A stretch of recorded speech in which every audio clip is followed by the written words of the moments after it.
A sharp scream exploded in the small bedroom. I bolted upright in bed, my body snapping into a sitting position so fast it felt like the mattress had springs. I sat there at a stiff 90-degree angle, my heart hammering against my ribs. My hands flew over my body in a frantic blur. I touched my face, my neck, my chest, and my arms, desperately trying to confirm something impossible. I wasn't dead. I stared at my hands, my eyes wide. These weren't my hands. They were much paler than I remembered. The knuckles weren't as thick, and my fingertips were clean. There were no tiny paper cuts from office work, no calluses from playing basketball, and not a single scar. This was all wrong. My brain, which had been a total blank seconds ago, started spinning at a terrifying speed. I was supposed to be dead. I didn't just think I was dying. I had been officially, undeniably dead. Yesterday, or rather, the day I lost consciousness, was the first day of my life after university graduation. It was my first day on the job.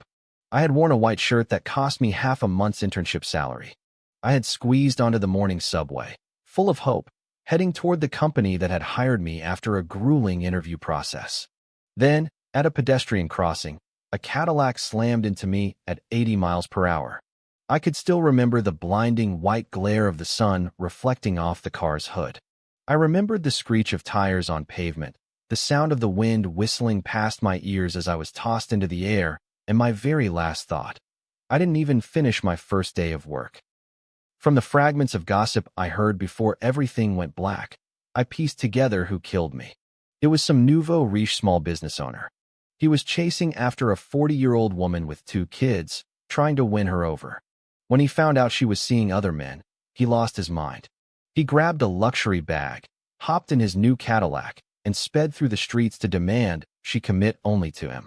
He didn't find the woman, but he found me. A simp in a luxury car. I felt my lip twitch. What kind of karma was this? To die at the hands of someone like that. But I didn't have time to dwell on my death. A massive, terrifying flood of information began crashing into my consciousness. My pupils constricted. These weren't just memories. It wasn't the feeling of, oh, I remember this. It was a violent invasion. It felt like someone was using my brain as a hard drive and forcing high-speed data into it. Images, sounds, emotions, and knowledge surged in like a broken dam. I couldn't even process where it was coming from. I just had to endure the impact. I saw a life of a person also named Lenny. He was 17 years old, living in Chuanbei City, Sichuan Province, within the Huaxiao Alliance. He was a student at Chuanbei Xuansong High School, about to start his senior year. I didn't watch this as an outsider. I relived it in the first person. I saw myself.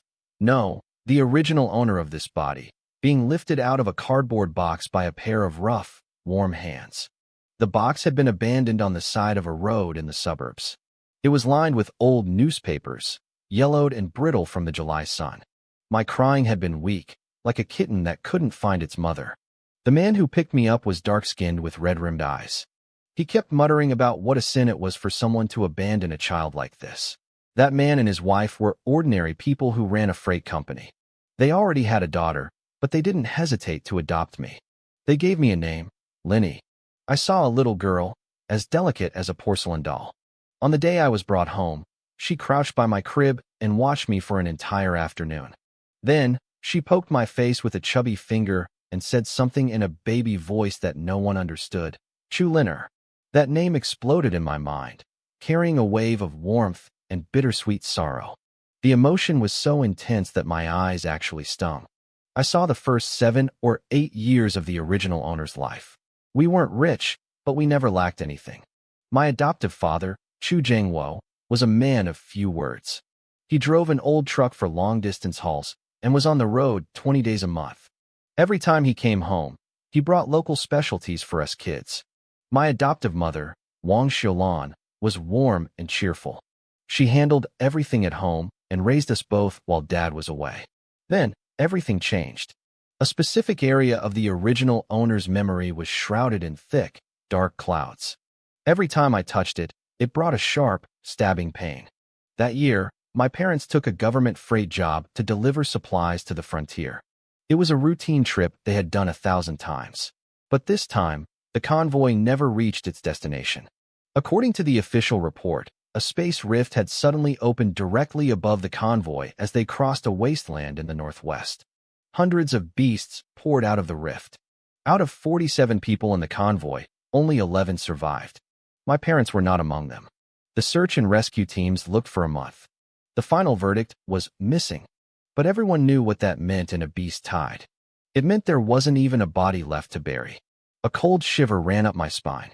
It wasn't my own fear, but the deep-seated trauma buried in this body's subconscious.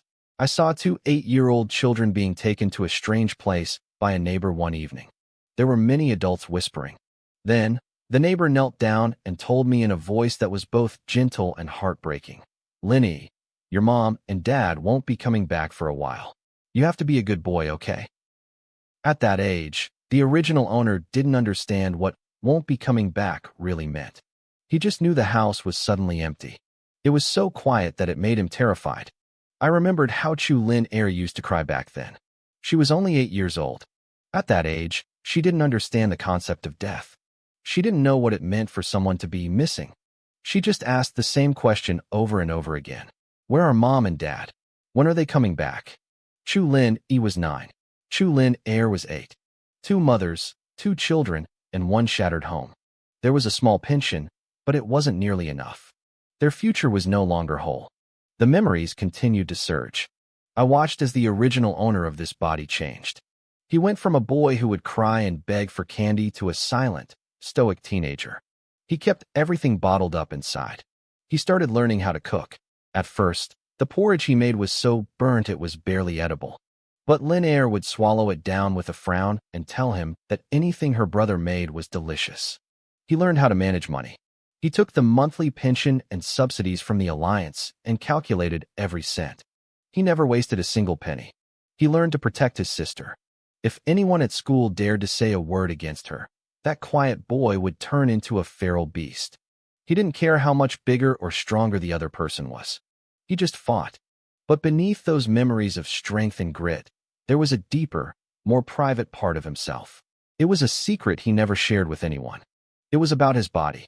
As I processed this information, I caught a recurring detail. Chu-Lin had been physically weak since he was a child.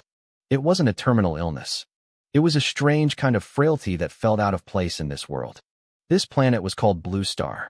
For 70 years, it had been bathed in spiritual energy. Because of this, human biology had taken a massive leap forward. A normal 18-year-old here, even one who never stepped foot in a gym, possessed the strength of a world-class athlete from my old world. On Earth, every average citizen here would be an Olympic weightlifting champion. But not Chu-Lin. His body seemed forgotten by the world. He hadn't received any of the benefits of the spiritual era. His strength, speed, and endurance were stuck at the level of a pre-awakening human. On Earth, he'd be normal. On Blue Star, he was a complete trash-tier weakling. I saw the heartbreaking scenes in his memory. In PE class, his classmates finished 3-kilometer runs without breaking a sweat. He would arrive last, gasping for air. When moving desks, the girls could lift them with one hand. He needed 2 hands just to drag his across the floor. Then there were the students who were already showing signs of awakening. They could punch with hundreds of kilograms of force. Chu-Lin Yi's punch couldn't even make a sandbag wobble. The school's physical education teacher once gave him a comprehensive fitness test. When the results came back, the teacher stayed silent for a long time. Finally, he just patted my shoulder. "It's okay," the teacher said. "You're great at your academic studies." I could hear the hidden meaning in those words. The teacher knew I had no hope of awakening. Honestly, the original owner knew it too. He was surprisingly rational about it. In this world, awakened ones are treated like royalty. But awakening depends on physical fitness. The stronger your body, the more spiritual energy you can channel. A body like mine was just a statistic, one of the many who were destined to never wake up. So, I had focused on my books. That was where my true talent lived. My memory was incredible. My logic was sharp. I understood history, beast biology, and physics better than anyone my age. I was always in the top 3 of my class. In history and biology, I usually got perfect scores. Whenever teachers talked about me, they'd say, "Ah, Chu-Lin, the boy who's brilliant at academics." But there was always a hint of pity in their voices. It was like I was a treasure chest that someone had permanently locked shut. I didn't mind. I had a plan. If I couldn't awaken, I would go to a normal university and become a researcher. The Alliance needed warriors on the front lines, but they also needed scholars in the back. Analyzing beast weaknesses, tracking space rift fluctuations, modeling energy distribution, these things decided who won the war. If I couldn't kill beasts with my hands, I'd do it with my brain. It seemed like a dignified life. While everyone else was training their bodies for the awakening ceremony, I was reading books and taking notes. I had expectations, but I kept them low. I didn't want to be disappointed.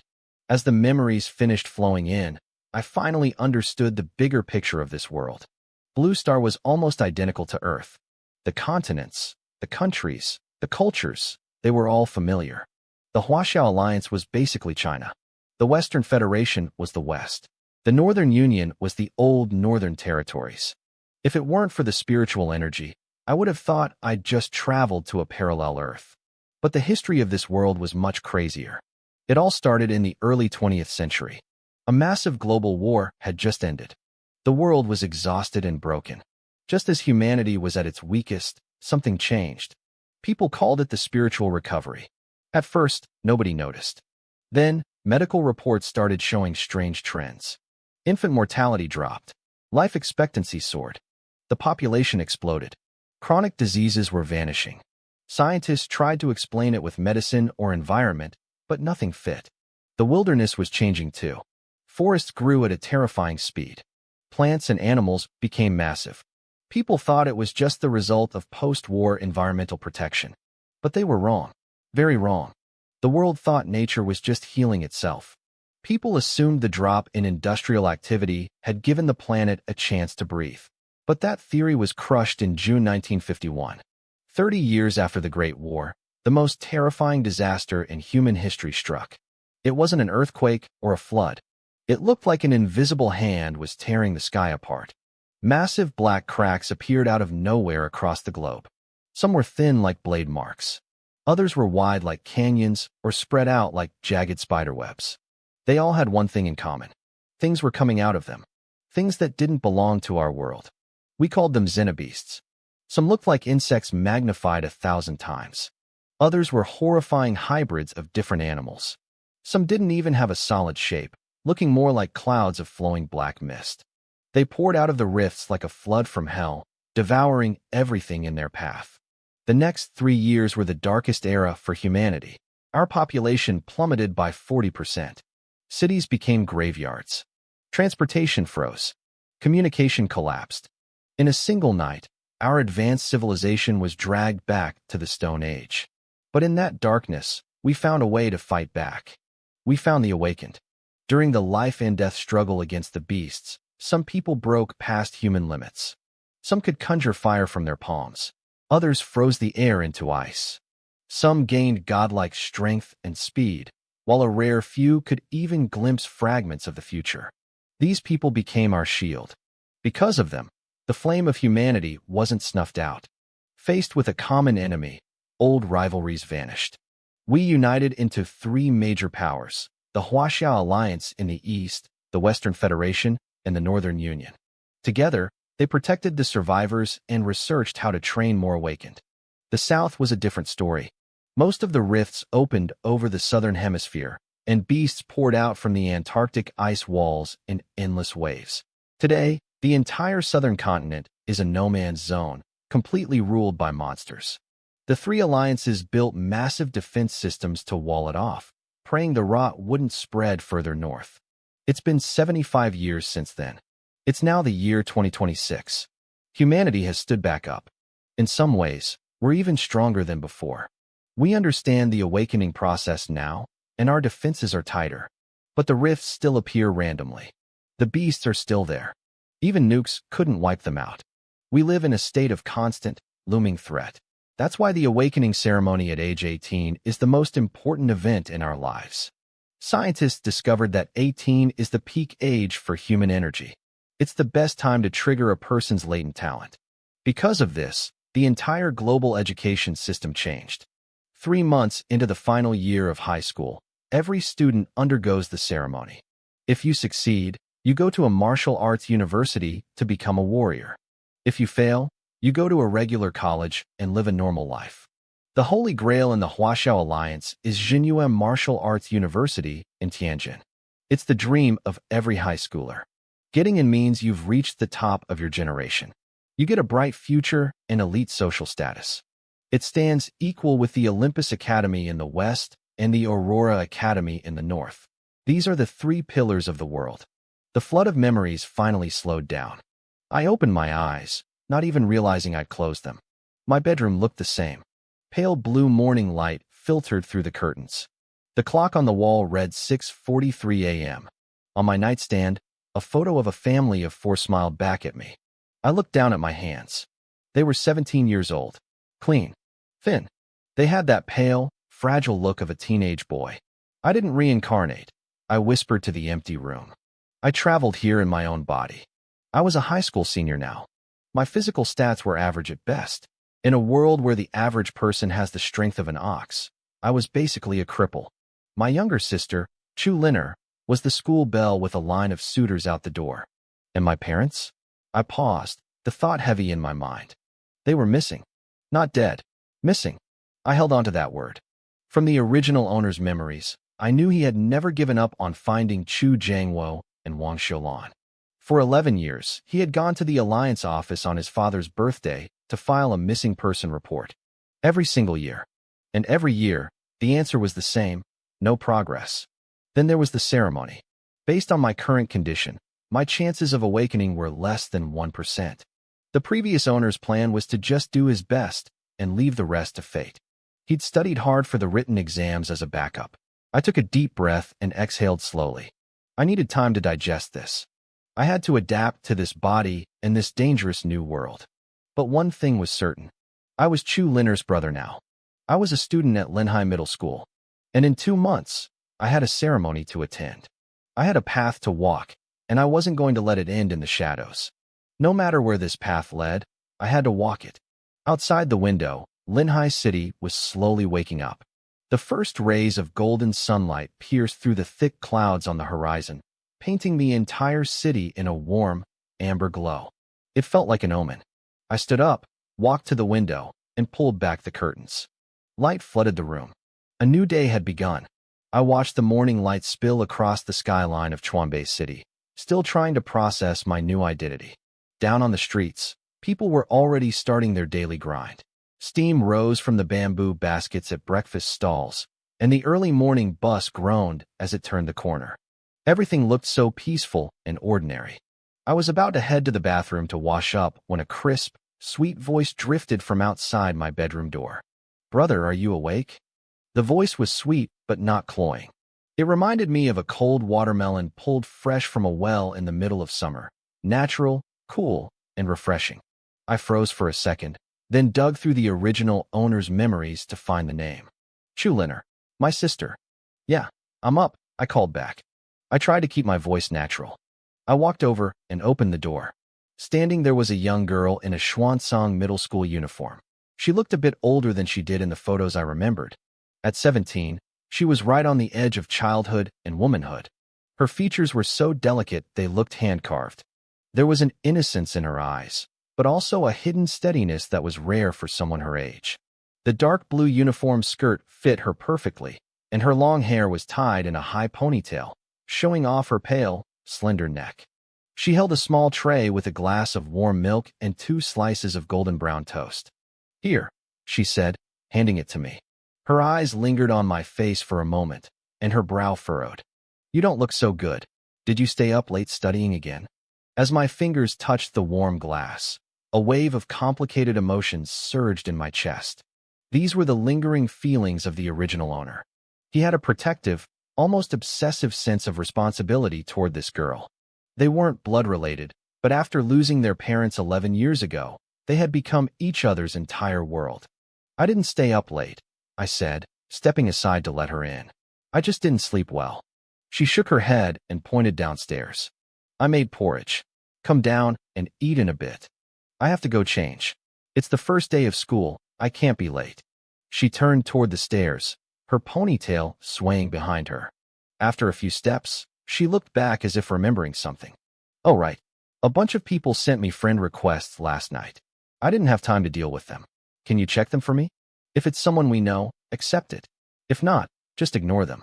I stood there with the milk, watching her disappear around the corner. Memory fragments of Chu Linner's life at school started surfacing. Xuansong was a top-tier school in the city. Chu Linner was a sophomore now, and she had been the school belle since middle school. In the original owner's mind, when she stood at the school gates, the hallway literally seemed 3 shades brighter. Being beautiful wasn't the problem. The problem was the side effects. Her simps, or licking dogs, as we called them back home, were everywhere. My mind filled with scenes of her desk being buried under snacks, milk tea, and handwritten letters. When school let out, guys would suddenly find themselves walking the same direction as her, even if they lived on the other side of town. During PE, if she tripped, at least 3 guys would sprint to help her up. It was pure drama. One time, she mentioned the braised pork in the cafeteria was too salty. The next day, the cafeteria had a new chef. Apparently, one of her admirers had family connections in school administration. I took a sip of the milk and winced at the memories. Back in my world, I was a college grad who had actually held a job before a Cadillac sent me to the afterlife. I knew exactly what a simp was. Lick a dog, and in the end, you'll have nothing. That was the golden rule of the internet back home. It was a universal truth that apparently spanned across 2 worlds. Well, that's not my problem, I muttered to myself, finishing the milk. I'm not a simp. I just need to figure out what's going on with me. The words had barely left my mouth when a sharp electronic chime rang in my head. Ding. It wasn't a sound I heard with my ears. It exploded deep inside my consciousness, clear as a bell. I froze. The glass nearly slipped from my hand. Congratulations, host, for successfully activating the anti-simp system.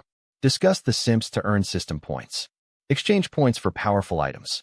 Crush the world, crush the simps. My brain completely stalled. Anti-simp system? Disgusting simps? Crushing the world? What was this? Before I could even react, a second notification followed immediately. Asterisk ding. Congratulations, host. You have successfully obstructed a simp's brainless pursuit of a goddess. You have earned 1,000 system points. Personal status panel activated. System mall activated. Asterisk. I stood there like a statue, my mouth hanging open and the empty glass suspended in midair. 5 seconds passed. Then, my lips began to curl upward. The small twitch grew into a full-blown, brilliant grin.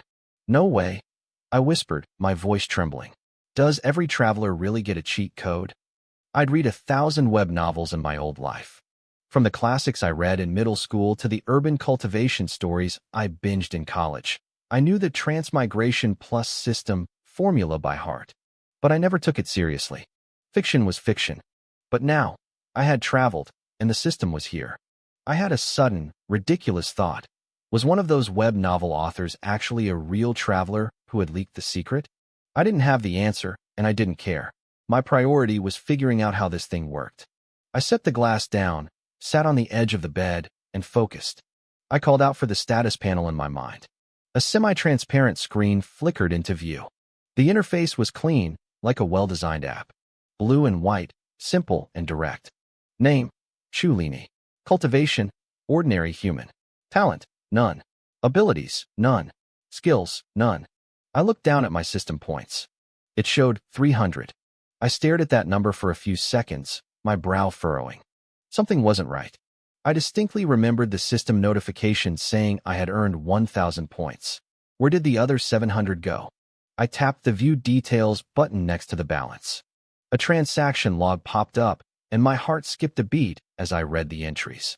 Minus 500 points, heart damage repair. Treatment successful.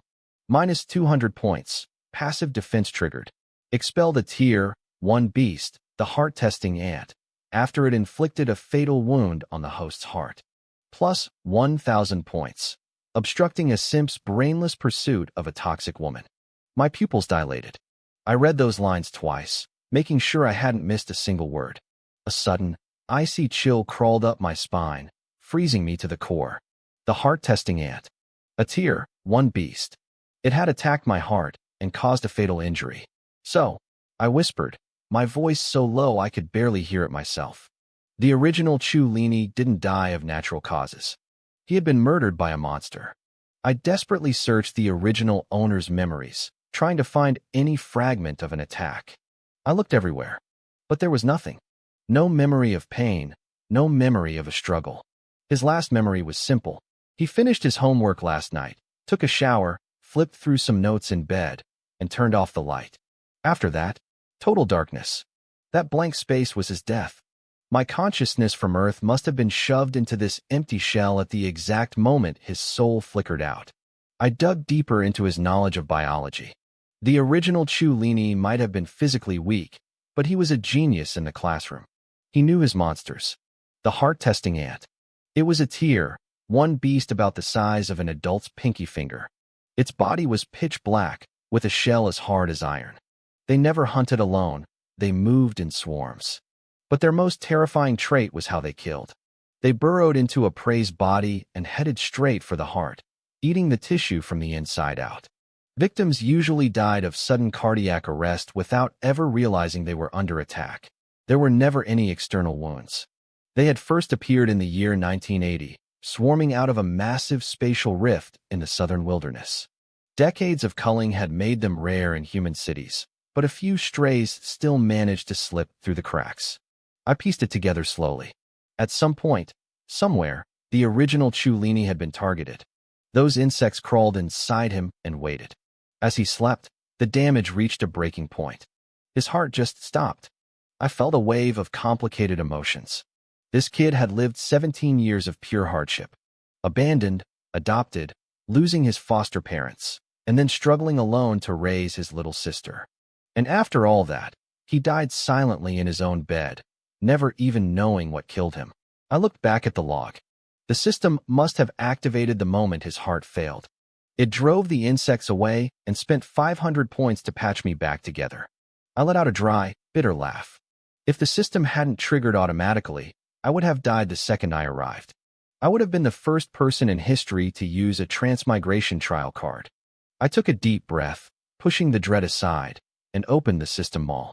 The screen shifted, revealing a grid of items. Most were grayed out, locked behind levels I hadn't reached yet. Only the first page was accessible. The first item caught my eye. Truth Serum Spray, Tier 1. Price, 50 points. Effect, target cannot lie for 3 minutes. They will answer any question truthfully. Limit, only works on targets below Tier 3. 1 use per target per day? My eyes lit up. This was incredibly practical. For only 50 points, I had a perfect tool for dealing with anyone hiding a hidden agenda. It was a portable interrogation room. I scrolled down. Random Ability Awakening. Price, 20,000 points. Effect, grants a random supernatural ability. Grade is not guaranteed. 20,000. I looked at my measly 300 points and my lip twitched. I couldn't count on this anytime soon. Still, it gave me a goal. I wasn't likely to awaken an ability on my own, but if I saved up, the system could give me a shortcut. Finally, I saw the Tier 1 Lucky Spinner. Price, 100 points per spin. Rewards, Tier 1 items, pills, or combat techniques. 3% chance to drop a Tier 2 item. I hesitated. 100 points wasn't much, but it was a gamble. Back on Earth, I'd played enough gacha games to know how this worked. Usually, you got trash. But that 3% chance for a Tier 2 item was tempting. In this world, everything was ranked 1 through 9. Tier 1 was the bottom. Anyone with a little money could buy Tier 1 gear. But Tier 2? That was a different league. You couldn't always find those on the open market, even if you had the cash. I had 300 points. 3 spins. I could end up with nothing, or I could get exactly what I needed to survive. It was time to make a choice. I decided not to rush. I needed to see what else this system had to offer before I threw my remaining points away. I scrolled further down the interface. There was a section labeled Tier 2 Mall, but it was currently locked. The requirement to open it was clear. I had to reach the level of a Tier 1 Awakened. Below that, I saw grayed out items like Tier 2 power-up coupons and attribute pills. Then, I noticed a mission system tab. That was locked too. To open it, I had to complete my first system mission. Once unlocked, it promised daily, weekly, and achievement-based tasks. I took a moment to process everything I had seen. The core logic of this anti-simp system was simple. I had to annoy, obstruct, or humiliate simps who were mindlessly chasing girls. Every time I messed with their obsession, I earned points. I could then trade those points for resources to get stronger in this dangerous world. Anti-simp. I muttered the name, tasting the words. It sounded ridiculous, but the more I thought about it, the more I realized it was a gold mine. This world was full of guys who lost their minds over a pretty face. In fact, anywhere there were beautiful women, there were simps. It was a universal truth. And my sister, Chulinu? She was basically a human magnet for them. I wasn't just sitting on a gold mine. I was sitting on a mountain of diamonds. Brother, why aren't you down here yet? The porridge is getting cold. Linner's voice drifted up from downstairs, sounding a bit impatient. Coming. I called back. I shut down the system panel and hurried down the stairs. In the kitchen, Linner had already set the table. The white porridge was thick and steaming, served with a side of her homemade pickled cucumbers and a perfectly fried golden egg. It was simple, but it looked incredibly appetizing. We sat down together. As I sipped the porridge, I watched her out of the corner of my eye. She ate gracefully, her long eyelashes casting soft shadows on her cheeks in the morning light. She was quiet while she ate, but I noticed her eyes flicking toward her phone screen every few seconds. So, I said, putting my spoon down and trying to sound casual. How many people have tried to add you on Douyin lately? Let me see the damage. Linner curled her lip in a pout and handed the phone over. Look for yourself. I lost count ages ago. I took the phone and opened the app. When I hit the Friend Requests tab, my eyes nearly popped out of my head. The list was endless. I scrolled down 3 full pages and still hadn't reached the bottom. Every request had a profile picture and a message, ranging from desperate to cringeworthy. Asterisk, Senior Linner, I'm in class 3. Please accept. Asterisk. Asterisk, Junior, I'm in grade 12. I could stare at you forever. Asterisk. Asterisk, add me. My family runs an awakening stone business. I can help you later. Asterisk. Asterisk, I've loved you since middle school. Just give me one chance. Asterisk. And then, there was this one. Asterisk, is your brother Chulini? I'm in his class. Add me so we can talk about him. Asterisk. I stared at the long string of devotion, and my expression shifted from shock to disbelief, finally settling into a calculating, subtle smile. Brother, what are you smiling at? Linner asked, catching my expression. She looked at me with deep suspicion. Nothing, I said, handing the phone back and taking another sip of porridge. How do you usually handle these? She shrugged. I ignore almost all of them. If I actually know the person, I might add them, but otherwise? Total silence. Some of them are really annoying, though. If I reject them, they just make new accounts. I've had to turn off messages from strangers entirely. Is that all? I asked, leaning in slightly. Have you ever thought about responding to them? Linner looked at me like I had grown a second head. Responding? And say what? Do you want me to be harassed to death by these creeps? I grinned. There was a look in my eyes she had never seen before. Sharp, cunning, like a hunter who had just found a fresh set of tracks. Or a gamer who had discovered an infinite XP glitch. Linner, I said, crossing my arms on the table. I used a serious, almost academic tone. Have you ever considered that having this many fans is actually a resource? She blinked. A resource? Brother, what are you talking about? I mean, I said, a glint in my eyes, you don't have to do much. If you just adjust your strategy slightly, you could make these passionate pursuers do some very interesting things for us. Like what? Her curiosity was finally piqued. I thought about the system's prompt. Annoying simps earns points. Annoying was a broad term. It could mean verbal humiliation, playing tricks on them, or simply making them realize how pathetic they were being. And Linner's friend request list was a virgin forest of points waiting to be harvested. For example, I said, making it sound like a joke, you could accept a few requests. Chat with them. Ask them things like, why do you like me? Or what are you willing to do for me? Or what makes you better than the 50 other guys who messaged me today? Linder's eyes went wide. Brother, are you telling me to start fish farming? I nearly choked on my porridge. Hearing the term for managing a pond of simps come out of a 15-year-old's mouth was a bit of a shock. I waved my hands frantically. No, not fish farming. Think of it as a social experiment. You're studying the psychological state of the modern teenage male. It's practically academic work. Linner stared at me for 3 long seconds before shaking her head. You're acting so weird today. Usually, you're the one telling me to ignore them and calling them losers. I stiffened for a second, then forced a natural smile. I've been reading some psychology books lately. I just thought it might be interesting to look at things from a different angle. Don't take it too seriously. I'm just talking. I dropped the subject. I knew I couldn't rush this. I needed to figure out the system's limits first. But a plan was already forming. If this was an anti-simp system, then my sister was the most powerful simp trap in existence. If I played this right, the points would come rolling in. After breakfast, Linner went upstairs to change into her school uniform while I stayed behind to wash the dishes. As the water splashed in the sink, my mind drifted back to the mall. 300 points. I could buy 6 bottles of truth serum or take 3 spins on the lucky spinner. After weighing the options, I decided to hold off. The system had just activated, and I didn't know how fast I could earn points or how effective the items really were. In a world this dangerous, the best strategy was to keep my cards close to my chest until I had more information. I'd wait until I got to school to see the situation. After all, it was the first day of my senior year. The awakening ceremony was less than 2 months away.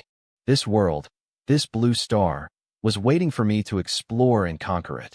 I turned off the faucet and dried my hands on my apron, looking out the kitchen window at the brightening sky. Interesting, I whispered to myself. A faint smile played on my lips. It really was interesting. That smile carried the clarity of my past life and the anticipation of this new one.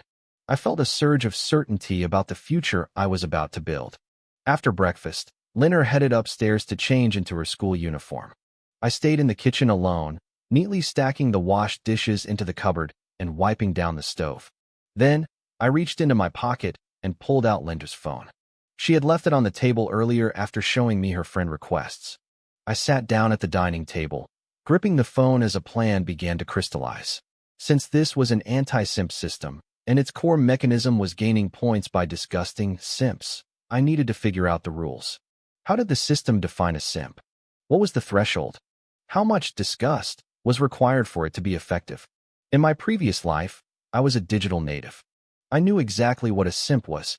It was someone who gave one-sidedly, lost their sense of self, and centered their entire existence around someone else without expecting anything in return. But that was a human definition. Were there tiers of simps? Would I get more points for breaking a hardcore devotee versus a casual admirer? Thinking wouldn't give me answers. I needed to experiment. I lit up the screen. Linner didn't even have a lock screen password. She was way too trusting. The Douyin app was still open to the friend request page. The list was like a never-ending river. I scrolled through her existing contacts and realized she had nearly 400 friends. Most were classmates or schoolmates, and a huge chunk of them were guys. To put it conservatively, a lot of these guys had feelings for her that went way beyond classmate status. Most of their chat logs were blank because Linner rarely replied to anything unnecessary. Occasionally, there were "Hello, are you there?" openers that sat there like stones dropped into a deep well. No echo, no response. Yet, these guys stayed in her list, liking her posts and commenting tirelessly. Classic one-sided devotion. I felt my lips curl upward. I hadn't checked my own social accounts yet, but my memories told me my friend list was pathetic, just Linner and a few classmates. Using her phone was much more efficient. I started clicking accept on the 50-plus pending requests. It was mechanical and tedious, like a strange ritual. As soon as I accepted them, chat windows started popping up. Messages flooded in instantly. Linner Sr., you finally added me. I'm so excited I just rolled off my bed. Hello, I'm Zhou Zihang from class 2 to 3. We met at the sports meet. Not sure if you remember me. Hey, I'm in the class next to yours. I see you in the hallway all the time. Your profile picture is so pretty. Is that really you? I watched the messages fly by. Their enthusiasm was scalding. You could feel the heat through the screen, a mix of unrealistic fantasy and desperate hope. I didn't reply yet. Instead, I checked the system panel. Points, 300. No change. Simply accepting a request didn't count as disgusting them. Fine. Time to get mean. I took a deep breath and picked a random target from the list. The nickname was fish looking at the stars. The bio read, "I want to see all the world's scenery with you." The profile picture was a side profile of a guy looking up at the sunset, trying very hard to look artistic and melancholic. I opened the chat. He had already sent a string of messages. "Linner, hi. So happy to finally add you. I'm Chin Yu Hang from class 3 to 5. Not sure if you've heard of me. I gave the speech under the national flag last semester. Are you there?" No rush to reply. Just wanted to say hi. I started typing. "Hello." He replied in seconds. "You replied. I thought you wouldn't see it. Are you usually really busy?" "Linner is pretty busy," I wrote, speaking as her. "Heavy study load. But I looked at your profile picture and thought you seemed interesting." "Really?" He sent a barrage of excited emojis. "Yeah, but I wanted to tell you something." Tell me. "Actually, I already have someone I like." The reply stopped for 10 full seconds. The typing indicator appeared and vanished repeatedly. He was likely writing a novel and deleting it over and over. Finally, a message came through. "Oh, I see. Can I ask who it is?" "No." "Okay. Well, does he treat you well?" "Very well. 10,000 times better than you would." Another 5 seconds of silence. "I understand. I wish you both happiness. But can I ask, why did you tell me this? We just added each other." I was about to type something even more soul-crushing when a notification pinged in my brain. Asterisk ding. Successfully disgusted a low-tier simp. Points +2. Asterisk. My eyes lit up. It worked. I checked the panel. 302 points. It was only 2 points, but it proved the concept. Insulting them through text worked. Based on the conversation, this guy was disappointed but kept his dignity. He didn't beg or have a total meltdown. He even wished us happiness. He was a low-tier simp, someone who was helpful but still had a bottom line. Naturally, the payout was small. I made a mental note of the low-tier label and moved to the next target. This one had a much more interesting profile picture. The next profile picture caught my eye. It was a shot from a basketball court. A teenager in a red jersey was mid-jump, aiming for a shot. The posture was cool, but his face was a blur. His nickname was even worse. "One three-pointer closer to you." I felt my lip twitch. The sheer length and cheesiness of that name made it a top-tier candidate for the Simp Hall of Fame. His chat history was even more crowded than the last guy's. He had sent over a dozen messages from last night through this morning. "Hi, senior. I'm Lin Howard from Class 1. I saw you cheering at the school basketball game. You probably don't remember me, but your voice is so beautiful. I've had your cheers stuck in my head for days. Do you like basketball? I'm on the school team. There's a game this Saturday. If you're free, maybe you could." "Never mind. You're probably busy. Anyway, the weather is nice today. Good for playing. Good morning." I stared at the screen. This guy was performing a whole romantic drama by himself. My sister hadn't replied with a single punctuation mark, yet he managed to keep the conversation going like they were dating. I started typing. "Hello." He replied in less than a second. "Linner, you're finally here. I almost thought you'd never check your messages again." "You sent a lot," I wrote. "Hee, it was a bit much, wasn't it? Do you think I'm annoying?" "No," I replied. "I think you're persistent." He sent an emoji of a face crying with joy. "Really?" "Yeah, persistently hilarious. To be honest, I haven't looked at a single message you sent. I don't care if you play basketball. I don't care what your name is or what class you're in. I'm not interested at all." I didn't stop there. I needed those points. "Why do you care so much about someone who doesn't even know you? Don't you find yourself pathetic?" The typing bubble flickered for a long time.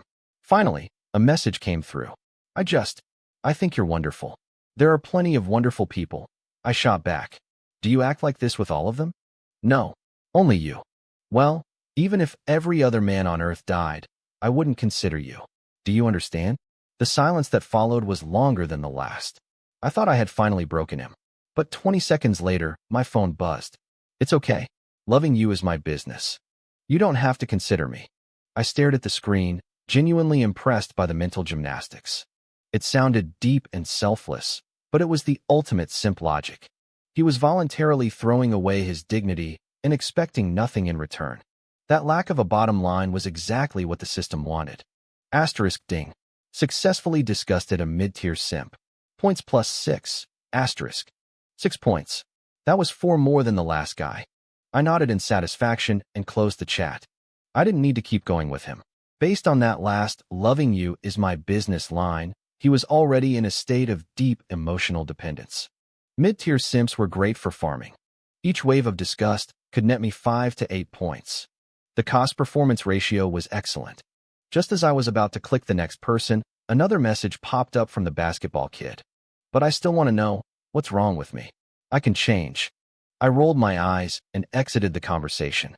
I didn't have time for a therapy session. For the next hour, I turned the chat list into a social experiment. I went down the line, one by one. My methods varied, but the core strategy remained the same. I rejected them. I denied their value. I looked down on them. I did everything possible to trigger the system's disgust rating. Some were easy. I'd tell them they weren't good enough for me, and they'd spiral. They'd ask why. They'd list their achievements and hobbies, trying to prove their worth. Some just fell into self-doubt, asking if they were really that bad. I didn't give them an inch. You just aren't. No reason. What makes you think you're worthy? Don't bother. It's useless. Every time I sent a message, the system chimed like a cash register. Small fish gave me 2 or 3 points. The more emotional ones gave me 7 or 8. I noticed a pattern. The ones who accepted reality quickly and left with their dignity gave the lowest points. The ones who stayed, struggled, and tried to comfort themselves were the gold mines. But then, I found a heavyweight. The nickname was "Picking Stars for You." The profile picture was a photo of my sister, Chuliner. It was a shot from last year's New Year's gala. She was wearing a light blue dress, singing on stage under the spotlight. She looked incredibly beautiful, but using your crush's photo as your own profile picture was a level of creepy that transcended normal behavior. I scrolled through their history. It was an encyclopedia of simping. Since last September, this person had messaged her every single day. Weather reminders, good morning and good night texts, study encouragement, holiday blessings. He even wrote poems. Chuliner had never replied. Not once. But his passion never wavered. He had performed a one-man show for an entire semester without missing a single day. I dug through my inherited memories for a name. Wu Ziheo. He was a student at Xuansong High School, same grade as my sister, but in a different class. His family was in the restaurant business and owned several chains in Chuanbei. They were wealthy. His most famous act happened last semester. My sister had been eating in the cafeteria and mentioned to a friend that the braised pork was a bit too salty. The very next day, the cafeteria had a new chef. The food improved significantly, and students even posted online praising the change. Nobody knew that Wu Ziheo was the one behind it. He was just a sophomore in high school. The night he heard my sister mention the food, he went home and cried to his father. By the next morning, his dad had contacted the school's logistics department. The logistics head pressured the cafeteria contractor, and the contractor replaced the head chef responsible for the braised pork that very night. All that effort, using a family business network to disrupt a school's operations, just because a girl said her lunch was a bit too salty. It was a level of dedication that bordered on insanity. I stared at the chat logs, took a deep breath, and started typing. I sent a simple message. Hello, this is Chuliner. He didn't reply instantly. He had probably sent hundreds of messages without a single response over the months and had finally stopped staring at the screen. But about 2 minutes later, the notifications exploded. Liner, you actually replied to me. Am I dreaming? Wait, let me pinch myself. Ouch. It's real. This is real. I could almost see it in my head.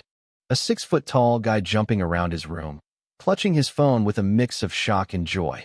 I shook my head and typed back. Last semester, did you get your dad to change the cafeteria staff because I said the pork was salty?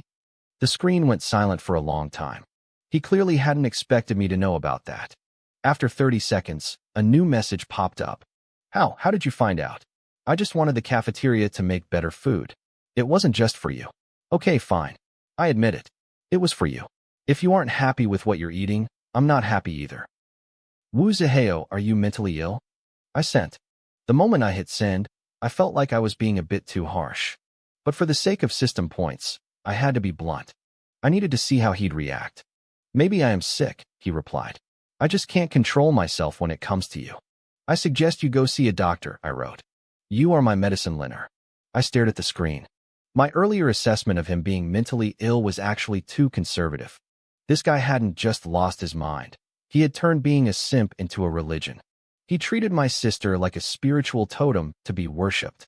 You could insult him, deny him, or humiliate him, and he would simply digest the negativity and turn it into the joy of finally being noticed. This wasn't a mild case. This was terminal. I decided to turn up the heat. Woozaheo, let me be straight with you. Everything you do, changing the chefs, messaging me every day, using my photo as your profile picture, it doesn't touch my heart. It just makes me feel annoyed. It's disgusting. You have no self-respect. Change your profile picture and never message me again. I won't change it, he replied. Not unless you tell me you don't like me. I don't like you. I shot back instantly. Then who do you like? Who I like is none of your business. If it's someone better than me, I'm willing to step back, he wrote. But if that person isn't as good as I am, I won't accept it. I almost laughed out loud. His logic was incredible.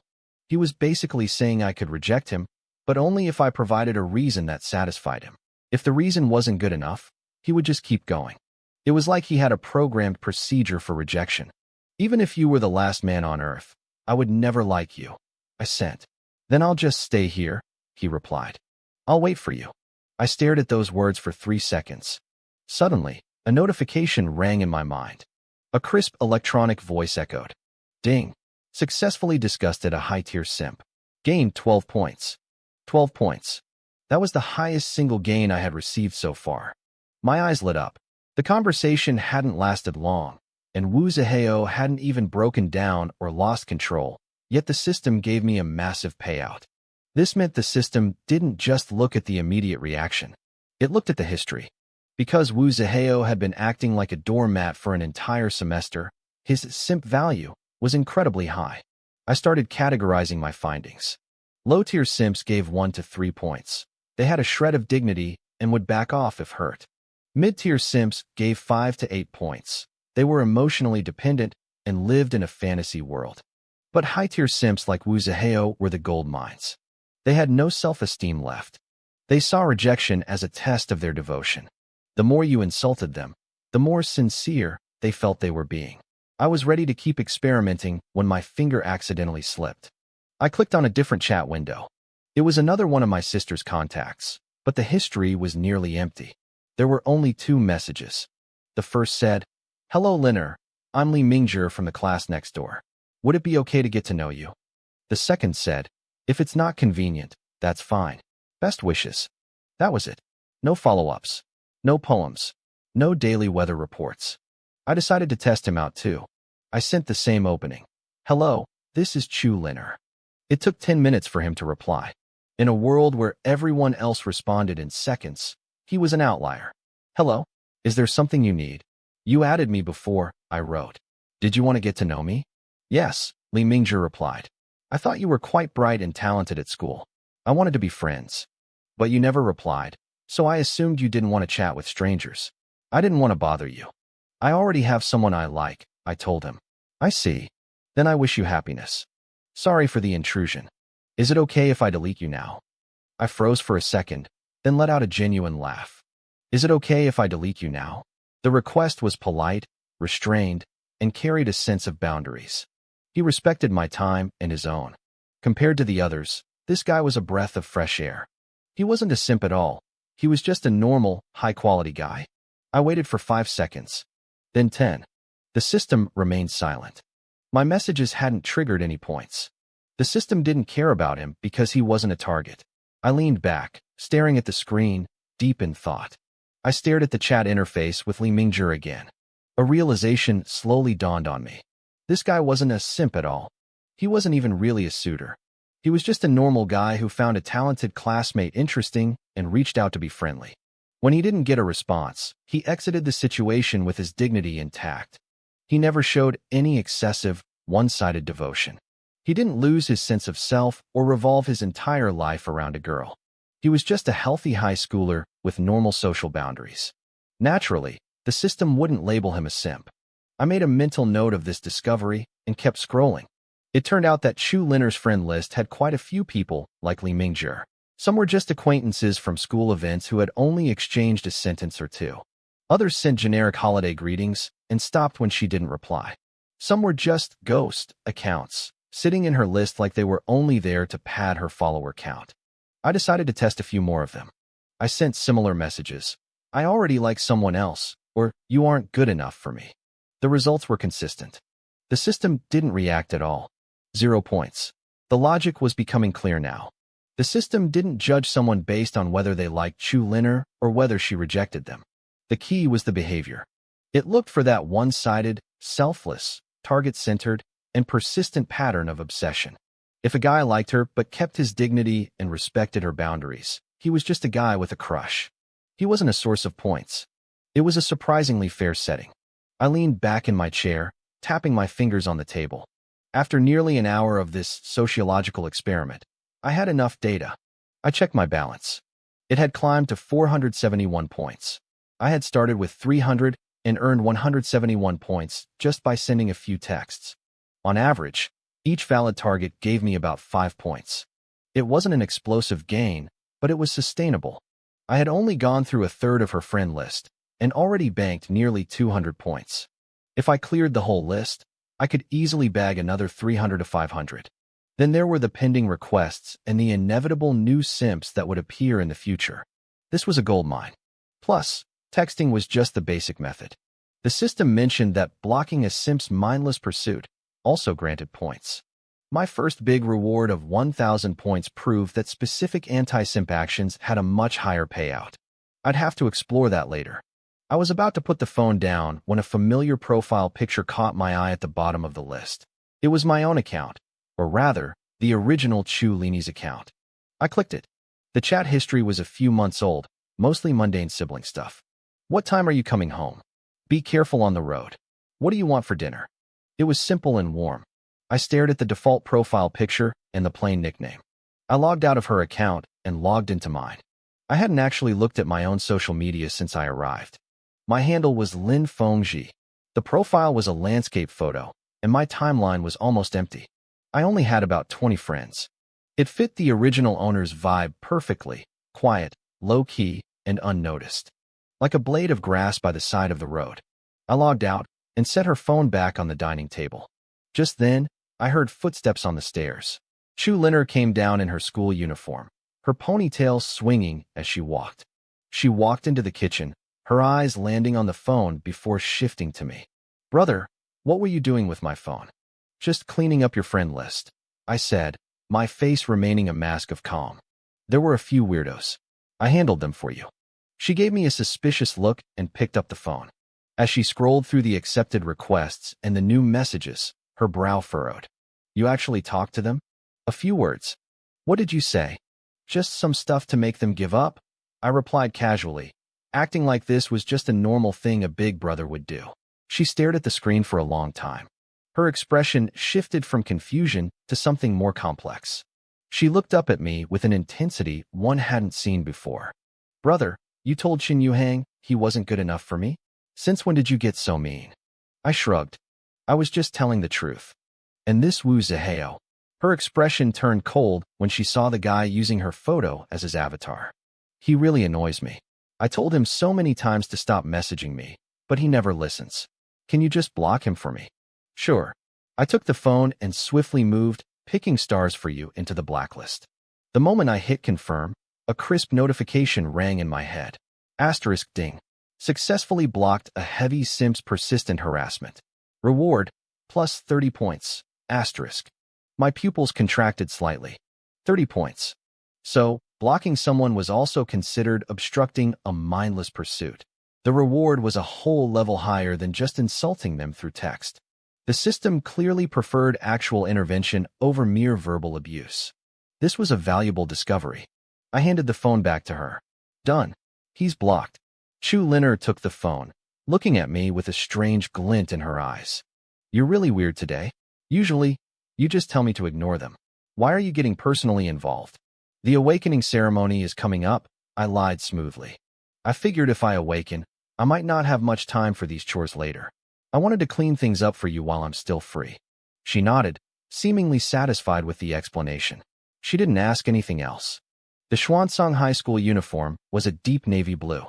For boys, it was a crisp shirt paired with trousers. For girls, a shirt and a knee-length skirt. I went back to my room and changed. I stood in front of the mirror, studying my reflection.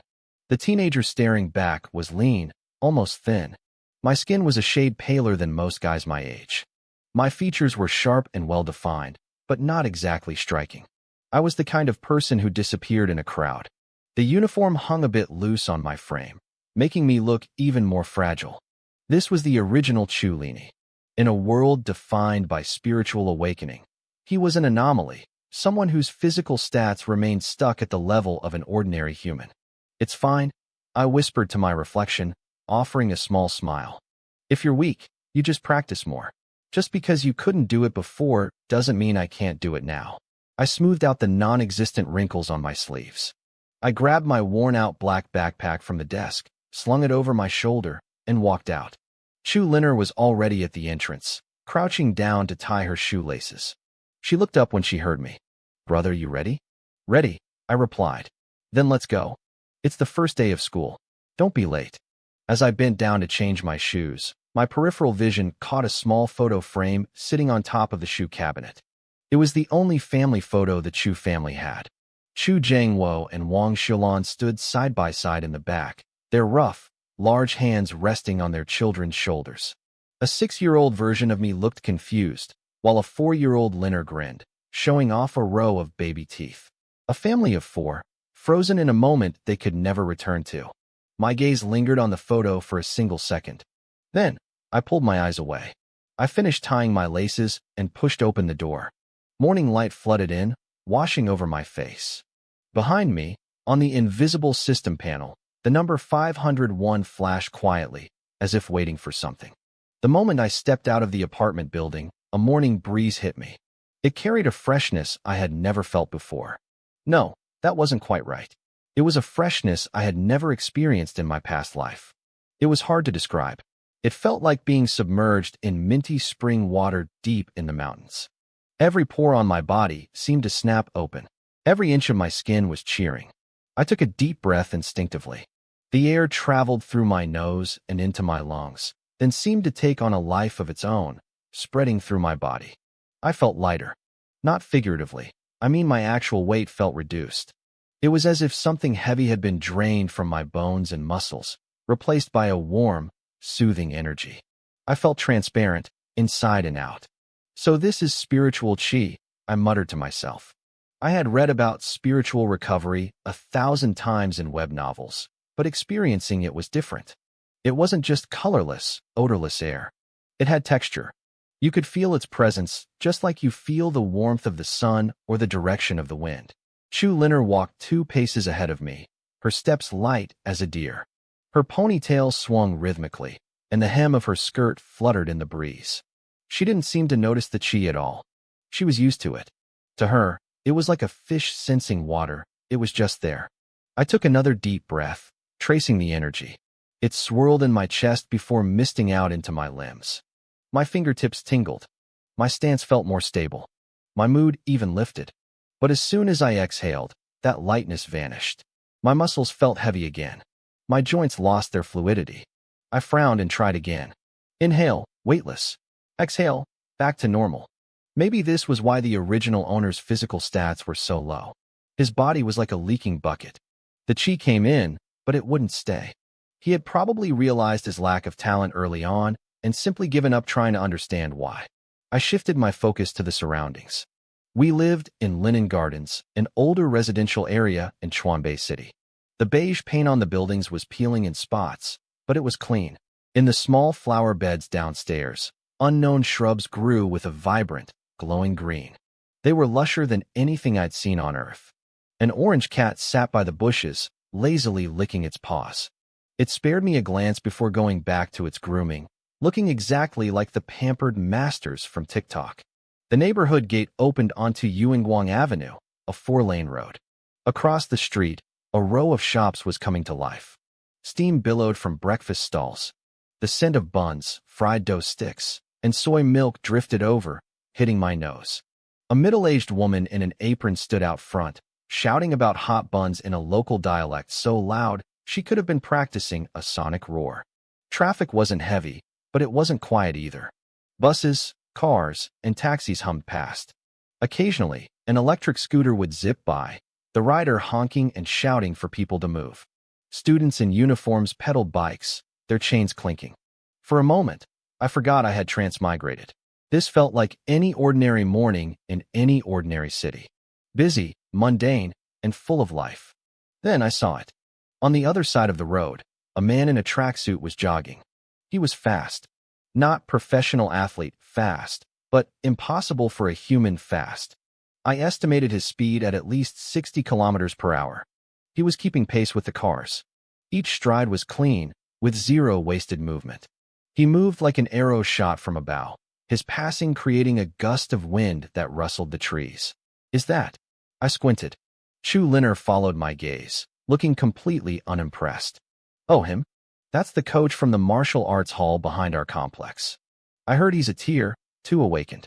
He runs like that every morning. People used to stop and stare, but everyone's used to it now. A tier 2 awakened. I quickly searched through the original owner's memories to define that term. Awakening levels were ranked just like beasts, from tier 1 to tier 9. Most students who managed to get into a martial arts academy graduated at tier 2 or tier 4. For an ordinary person, a tier 2 was already a powerhouse. No wonder he ran like he had a cheat code enabled. Doesn't he have a specific track to run on? I asked. Running like that in the city, doesn't it bother people? Not really, Chu Linner replied. The Alliance has strict rules. When Awaken use their abilities in the city, they can't threaten anyone's safety or property. They can't disrupt public order. As long as he's just using his power to boost his speed and doesn't hit anyone, it's fine. Look at the sidewalk he's on. Hardly anyone is there at this hour. I nodded, filing that information away. It made sense. In a world full of people with superhuman powers, there had to be a comprehensive legal system. Without it, society would have collapsed into chaos long ago. As we walked, I combed through the legal knowledge in my head. The three alliances had created a highly unified set of laws. The core principle was simple. No awakened could attack an ordinary citizen for any reason. This was the first article of the Constitution in every member state. No exceptions. No immunity. Break it, and you faced massive fines, jail time, or even death. If Awakened had a dispute, they couldn't just duke it out on the street. They had to go to designated arenas, usually on the outskirts of the city, equipped with safety shields and referees. Private brawls in residential areas were dealt with harshly. If a private fight damaged public property or hurt a civilian, the Alliance enforcement team would treat the participants as public safety threats and hunt them down. Then there was the reporting system. Using abilities for anything other than daily necessities required a permit. Daily necessities included commuting, like flying or speed running, or work-related tasks, like using fire magic to run a furnace. If you decided to set off magical fireworks in the city center or test a new attack spell in your apartment, you were breaking the law. Even in a monster attack, the rules applied. If a beast appeared in the city, any awakened nearby was obligated to help the enforcement team. However, they had to prioritize civilian safety. If someone went rogue and killed the beast but let civilians get hurt in the process, they were still legally liable. To keep things transparent, the Alliance website listed the names, photos, and ability types of all awakened. It allowed regular people to know exactly who they were dealing with.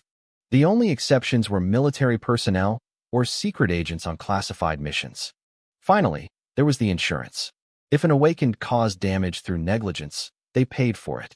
The Alliance had specialized liability insurance, but the premiums fluctuated based on your record. A repeat offender could be bankrupted by insurance costs alone. These laws, backed by an efficient enforcement team, kept the world spinning. Without them, you'd have people throwing lightning bolts and fireballs every time they got into a traffic jam. It was a world where might makes right was tempered by a very heavy gavel. A strange scent drifted toward me, breaking my train of thought. It wasn't the smell of breakfast. It was crisp, ethereal, and cool, like the scent of a rare flower blooming at its peak. I looked across the street toward a bus stop. An old man in a gray robe sat cross-legged on the edge of a stone planter. His eyes were closed, his hands resting naturally on his knees. He was perfectly still. Around his body, a faint, almost invisible white mist swirled. It expanded and contracted with his breath, pulsing like a living thing. I froze. My borrowed memories provided the answer. The old man was practicing a specialized breathing technique. When spiritual energy reached a certain density, it formed a visible field around the practitioner. "Who is that?" I whispered. Chu Linner glanced over. "Oh, that's Grandpa Zhou. He's an honorary member of the Linhai Awakened Association. I heard he's tier 4. He's been meditating at that bus stop every morning for years. Everyone's used to him." I did the math in my head. In this world, a tier 1 awakened was 1 in 1,000. Tier 2 and tier 3 were even rarer. A tier 4 was top-tier talent, the kind of person who could hold off a small beast tide single-handedly. And here he was, sitting quietly at a bus stop like any other old man waiting for a ride. People walked past him without a second glance. Some gave a polite nod, but no one stared. It was fascinating. The extraordinary had become the ordinary. Magic had become life. We continued down Linjiang Avenue toward school. People kept greeting us. "Lini, school's starting back up. Senior year, huh? You've got to work hard." A middle-aged woman carrying a vegetable basket smiled and patted my shoulder as she passed. "Morning, Auntie Wong," I said with a polite smile. My memories told me she owned the fruit shop downstairs. She had been our neighbor for over a decade. After my parents disappeared, she had looked after us, bringing us fruit and inviting us over for holiday meals. "Linner looks energetic today, too," Auntie Wong said, her eyes full of kindness. "You two stay focused on school. If you need anything, just tell me." "We will, Auntie Wong. Have a good one," Chu Linner chirped. We walked on. A middle-aged man in work clothes pulled up behind us on an electric scooter. He slowed down as he reached our side and fished 2 steaming meat buns out of his front basket. "Lini, Linner, haven't had breakfast yet, have you? Here, take these." I started to decline, but Linner was faster. She reached out and took them with a sweet smile. "Thank you, Uncle Lee." "Don't mention it," Uncle Lee said, waving a hand dismissively. "Get moving now, don't be late." He twisted the throttle and disappeared into the morning traffic. I held the hot bun in my hand, feeling a wave of warmth spread through my chest. In the original Lini's memories, this kind of neighborly care was normal.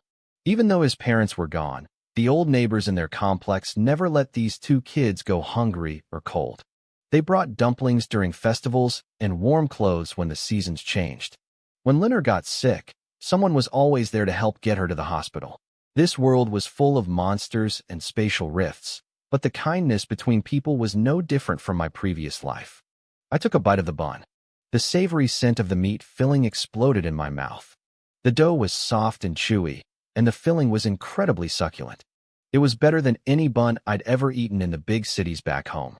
I wasn't sure if the ingredients were just higher quality here, or if this new body was more sensitive to taste. Maybe it was both.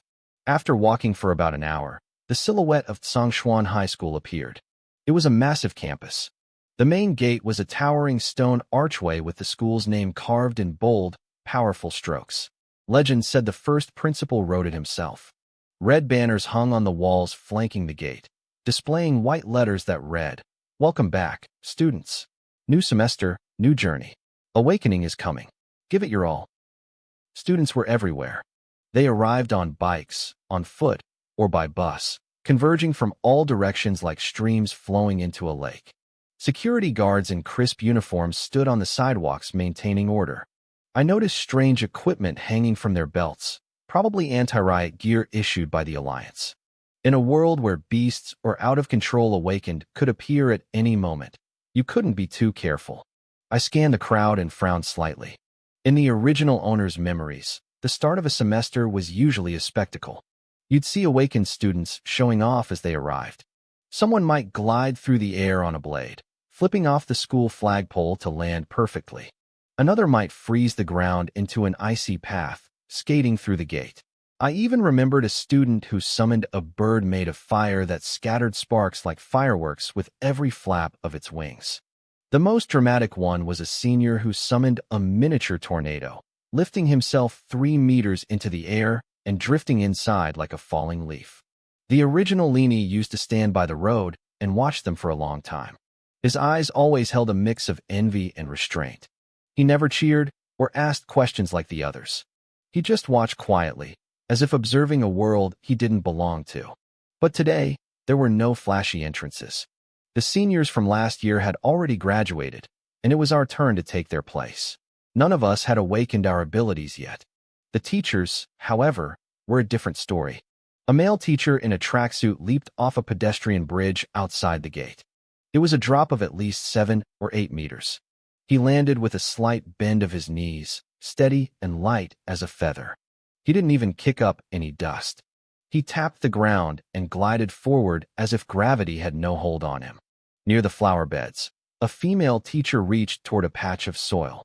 An unknown plant sprouted instantly, growing, blooming, and bearing fruit in less than 5 seconds. She plucked the fruit and set it on the security guard's desk with a smile. Today's snack. Help yourselves. The fruit was translucent and smelled incredibly fresh. Is she a teacher here too? I whispered to Linner. I didn't recognize her. Yeah, she transferred here last semester, Linner replied. That's Lin Ruashi. She teaches biology. She's a wood type, tier 1 peak. I heard the Alliance even asked her to help with agricultural research. The school paid a fortune to hire her. Then there was a male teacher with glasses who looked even more impressive. He walked across the street with his hands in his pockets, looking completely relaxed. A bus was about to clip him, but suddenly, his body turned transparent. The bus drove right through him as if he were made of air. Once it passed, he solidified again and kept walking. That's the physics teacher, Mr. Gu, Linner whispered as the surrounding students gasped. Everyone calls him Ghost Gu. He's tier 2. His phase ability lets him switch between a physical and energy state.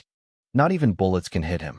I nodded, my eyes following the teachers until they disappeared into the campus. I couldn't help but smile. My mind started racing, imagining what I would look like after awakening. If I could choose, what kind of power would I want? Fire would be great. No more worrying about heating in the winter, and I could cook with a snap of my fingers. Plus, a fireball is a great way to scare off monsters. Water would be convenient too. I'd never be thirsty and could make my own AC in the summer. Wind would be perfect for commuting. I'd never have to squeeze onto a crowded bus again. Earth type would be great for home renovations. If I wanted a fireplace, I could just think it into existence. Lightning was definitely the coolest, even if it was mostly just for fighting. Then there were the rare ones. A space type could have a pocket dimension to carry everything. If I locked my keys inside the house, I could just teleport in. Time type would be truly broken. Entering bullet time during an exam would be cheating at its finest. I could even reverse time to put spilled milk back in the glass. And healing type? Having a built-in health regeneration aura spoke for itself. If I had healing powers, I'd be a VIP wherever I went. I wouldn't even need health insurance. Then there was the idea of communicating with animals. That sounded fun. I could chat with the orange cat that always hung out by the flower beds. I bet he knew all the best gossip in the neighborhood. If I could control metal, I'd never have to ask for help moving furniture again. I could just think about it, and the fridge would slide into place. Gravity manipulation was even more ridiculous. I could make my backpack feel as light as a feather. Walking to school would feel like floating. The more I thought about it, the more I realized how lucky the awakeners in this world were. If I had these powers in my past life, I wouldn't have bothered with a 9-to-5 job. I would have become a superhero. I'd save the world every day and leave those rich guys in their fancy cars eating my dust. But then, my mood darkened. Given my current body's condition, the odds of me actually awakening an ability were lower than winning the lottery. The original Chulini had a very accurate self-assessment. He was physically weak and had a low affinity for spiritual energy. He had spent 3 years researching every piece of data he could find, and the conclusion was bleak. His chance of awakening was less than 1%. That wasn't him being pessimistic. It was just an objective fact. But that was the old Chulini, not me. The Chulini from Earth never believed in probability. Probability only matters for groups. For an individual, it's either 0 or 100%. Just because he couldn't do it didn't mean I couldn't. Besides, I had the Brahma Heaven system. Even if the name sounded a bit ridiculous, the mall clearly listed a random ability awakening for 20,000 points. If I could save up enough, I could just buy my way into power. 20,000 points was a lot, but it wasn't impossible. At the rate I was earning points by annoying simps, I could bring in 300 to 500 points a day. I could hit my goal in 2 months. The awakening ceremony was exactly 2 months away. The timing was perfect. I crunched the numbers in my head and snapped back to reality. We were getting closer to the school gates. I saw Linner's pace falter for a second. She glanced back at me with a knowing look. I knew exactly what she meant. From the original owner's memories, I knew we always split up before entering campus. It was simple. Linner was way too popular. Walking next to her was like standing under a moving spotlight. Everyone would stare at her, and then their eyes would inevitably land on me. To be honest, the original Chu Lini couldn't handle that kind of attention. He was introverted and shy. He hated being the center of focus or having people whisper about him. And then there were the simps. When they couldn't get Linner to notice them, they'd take their frustration out on me. They'd corner me and ask why she wasn't replying to their messages or if I was hiding their gifts. Those confrontations always left him exhausted and annoyed. So he made it a habit. We'd walk together until we got near the school, then we'd split. She'd take the main entrance, and I'd sneak in through the back or side gate. It was a bit of a hassle, but it saved us from unnecessary trouble. I inherited this body, so I inherited these habits too. Even though my personality was the polar opposite of his, I wasn't going to change things yet. Back on Earth, I was a student leader and a part-time host. I could give a speech in front of hundreds of people without blinking. I was like a walking ray of sunshine. But I didn't want to be too abrupt. If a guy who spent his whole life looking at his shoes suddenly became the life of the party, people would get suspicious. The teachers and students knew the old Chu Lini too well. Any small change would be magnified 1,000 times. I didn't want to cause trouble while I was still figuring things out. I needed time to adapt to this body and this world. For now, my priority was being a good brother to Linner. I wanted her to focus on her studies without being bothered by losers and simps. She was only in her second year of high school, and it was a critical time. The entrance exams, the awakening ceremony, the 5-school selection, everything mattered. Once she was older and more mature, I could slowly change how we interacted. Maybe then I wouldn't have to pretend to be the quiet, brooding version of myself. Maybe then I could show her who I really was. But for now, I had to stay in character. I had to live quietly, study hard, and prepare for that miracle at the awakening ceremony. I'd use the system to build my resources and pave the way for a new future.